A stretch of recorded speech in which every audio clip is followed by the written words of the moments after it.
that it was even announced in Washington. I committed a treasonable offense, and I'm in Onitsha, and my minister went to announce it in Washington. This is what I'm talking about. We're not talking about wasting governance here. People don't want to understand. The amount it costs Nigeria for him to go and announce that in Washington can fix, I can tell you, I've been in government, can build a block of 6 classrooms in a primary school.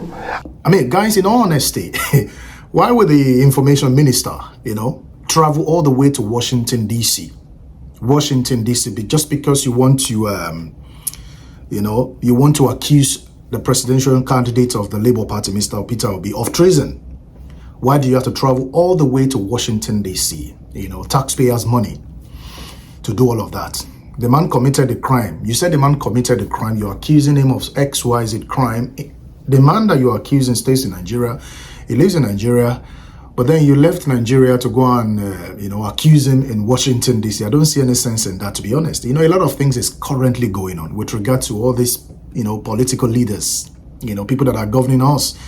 A lot of money, millions. I'm just going to release the video for you to watch as usual, for you to see, what Peter Obi himself actually said with regards to the trip he made. I mean, the money that is supposed to be used to benefit lives, money that's supposed to be used to transform lives, because I don't know how much money, but I know it's going to be millions of millions, to actually have to send him to Washington, D.C. to kind of, either grant that interview or kind of give that review or, whatever, just because you want to see Peter Obi, as committed an offense, which is called treason. And Peter Obi said this money that you are talking about can actually be used to build X number of rooms, classrooms for students, for pupils to study in. Not just classrooms, a lot of things can be done with that particular money. And that is just a very, very small amount of money compared to the money that these people have wasted, the money that is supposed to be used to better the lives of people in Nigeria. I just wanted to listen to what Peter Obi has to say on this. There are other things that need clarification. The Minister of Information, Lai Mohammed, recently called for your arrest, accusing you of treason. Do you see any links between your activities lately and any treasonable offences? Charles is height of rascality. Height of rascality. That it was even announced in Washington. I committed a treasonable offense, and I'm in Onitsha, and my minister went to announce it in Washington. This is what I'm talking about. We're not talking about wasting governance here. People don't want to understand. The amount it costs Nigeria for him to go and announce that in Washington can fix, I can tell you, I've been in government, can build a block of 6 classrooms in a primary school. I'm sure if you go to his village, there's so many places where children don't even have desk or classroom to go to school. And instead of using that money to go and do it, he used that money to go to Washington to announce of treason of somebody who is in Onitsha. He doesn't need to do that. It is rascality of the highest order. These are the reason why we want a new Nigeria where things will work the way it works in other clime. From there he went to London, announcing the same thing. Well, I'm in Nigeria. He should have come to see me or invite me and say this is the offense.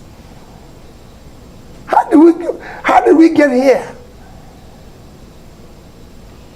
Yeah, that's a good question, but I'm afraid it will remain a rhetorical question at the moment. Some of your followers, just moving on from that, who are known as obedience, have recently engaged in a sort of caustic exchange of words with Professor Wale Soyinka, the Nobel laureate, and he said that they simply don't accept any form of criticism. And I think it was around the time when he made the comments about fascism and your deputy, Yusuf Baba Dati Ahmed. What are your thoughts on that? Well, Charles Prof is a respected, revered personality in Nigeria and globally. And I've always respected him. And he's a dear father to me. And for me, I was very, very sad that there was such a change. Some of the obedience, I must tell you, or people they, mentioned that the obedience are not entirely people who are with us. The oppositions have also come into it and are using it at times. You mean other opposition Other parties? opposition parties. Right. But that is not to worry about. But I was very sad there was such a change between a respected father but you have to understand this. These young people are people who have been so deprived by supposedly a system that is supposed to care for them. They've been pushed to the wall. Even me, Charles, the way they even react when I say things. But I could see their pain. I could feel it. Because I live in the same system, Charles, that they are living in. I said it in Enugu 2 days ago. I said, listen, I lived in this town. I went to JL in Enugu as a student, University of Nigeria, Nsukka, and paid 2,600 and something naira for a Volkswagen car. And within 2 years, Umano Motors in Nsukka sold a 505 to me at 2,700 naira, sorry, at 6,800 and something naira in the same country.